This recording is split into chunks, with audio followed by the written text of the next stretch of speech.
Spain versus കെബേവർദെ. എന്തൊരു മത്സരമാണ് ഇന്നലെ കഴിഞ്ഞു പോയത്. കെബേവർദെ എങ്ങനെയാണ് കൃത്യമായിട്ട് പ്രൊണൗൺസ് ചെയ്യേണ്ടത് എന്ന് പോലും കൃത്യമായിട്ട് അറിയില്ല. നമ്മൾ ഈ വേൾഡ് കപ്പിലേക്ക് എത്തുന്നതിന് മുമ്പ് ഈ ടീമിനെ കുറിച്ച് പലർക്കും അങ്ങനെ പരിചയമുണ്ടായിരിക്കില്ല. അവർ യോഗ്യത നേടിയതിന് ശേഷമായിരിക്കാം പിന്നീട് കുറച്ച് പേർക്കെങ്കിലും ഈ ടീമിനെ കുറിച്ച് അറിയാൻ തുടങ്ങിയത്. ഇപ്പോൾ ഇതാ സ്പെയിനെതിരെ സമനില പിടിച്ചതോടെ ലോക ഫുട്ബോൾ ആരാധകർ എല്ലാവരും ഈ ടീമിനെ കുറിച്ച് അറിഞ്ഞിരിക്കുകയാണ്. വേൾഡ് കപ്പ് ഓരോ മത്സരങ്ങൾ കഴിയും തോറും ത്രില്ലിംഗ് ആയിക്കൊണ്ടിരിക്കുകയാണ്.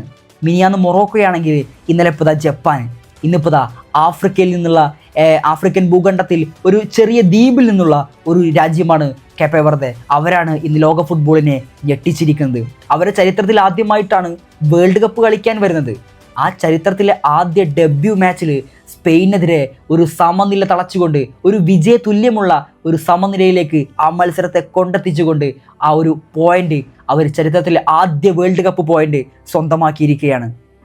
അവരുടെ രാജ്യത്തെ ജനസംഖ്യ നോക്കുകയാണെങ്കിൽ വളരെ കുറഞ്ഞ ജനസാന്ദ്രത മാത്രമുള്ള രാജ്യമാണ്. അവരാണ് വേൾഡ് കപ്പിലേക്ക് ക്വാളിഫൈ ചെയ്യുന്നു. ആദ്യ മത്സരത്തിൽ സ്പെയിനെതിരെ ആദ്യ മത്സരത്തിൽ ഇത്തരമൊരു നേട്ടത്തിലേക്ക് അവരെ കൊണ്ടെത്തിച്ചത്. ഫിഫ റാങ്കിങ്ങിൽ സ്പെയിനെ സംബന്ധിച്ച് 2ാം സ്ഥാനത്താണ് സ്പെയിനുള്ളത്.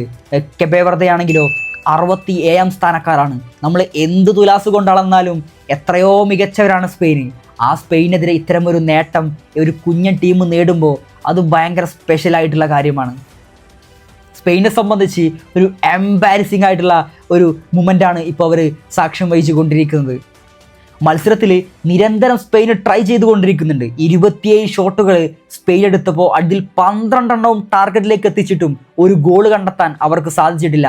മാത്രമല്ല 734 പാസുകൾ, ആക്യുറേറ്റ് പാസ് സ്പെയിൻ മത്സരത്തിൽ നടത്തുന്നുണ്ട്.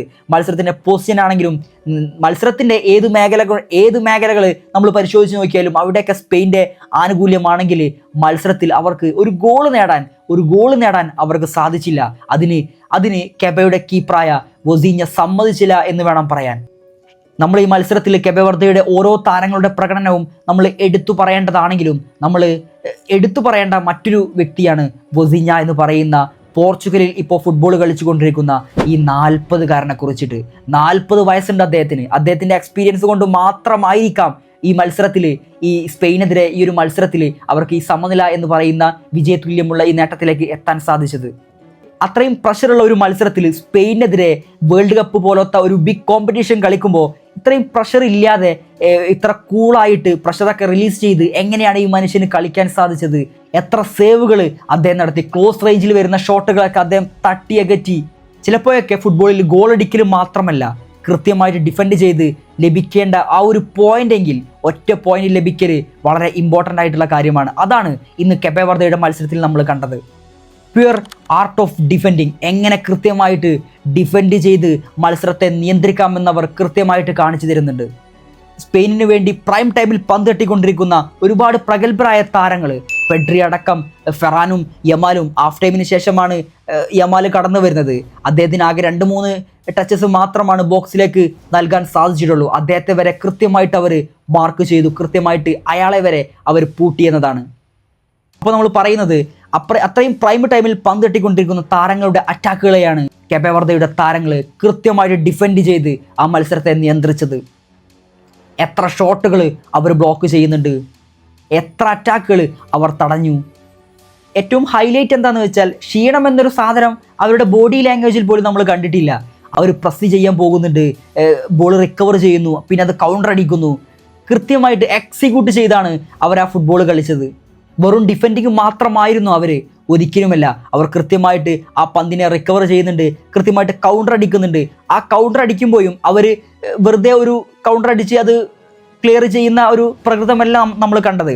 കൃത്യമായിട്ട് പാസ് ചെയ്യുന്നു. സ്പെയിൻ താരങ്ങളെ ഡിഫൻസിൽ നിന്ന് വട്ടം കറക്കുന്ന ചില മൊമെൻറ്റുകളൊക്കെ മത്സരത്തിൽ കണ്ടിരുന്നു.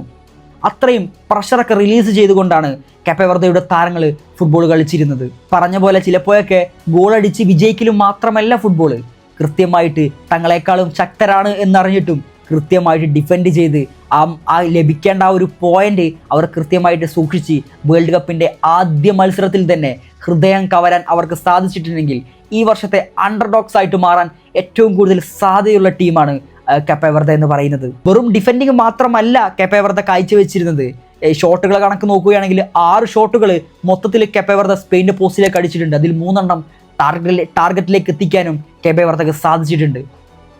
നമ്മൾ ഈ മത്സരത്തെ കാണുമ്പോൾ അവരൊന്ന് വിജയിച്ചിരുന്നെങ്കിൽ എന്ന് പോലും നമ്മൾ ചിന്തിച്ചു പോയിട്ടുണ്ട്. അത്രയും മികച്ച രീതിയിലാണ് അവർ ഫുട്ബോൾ കളിച്ചിരുന്നത്.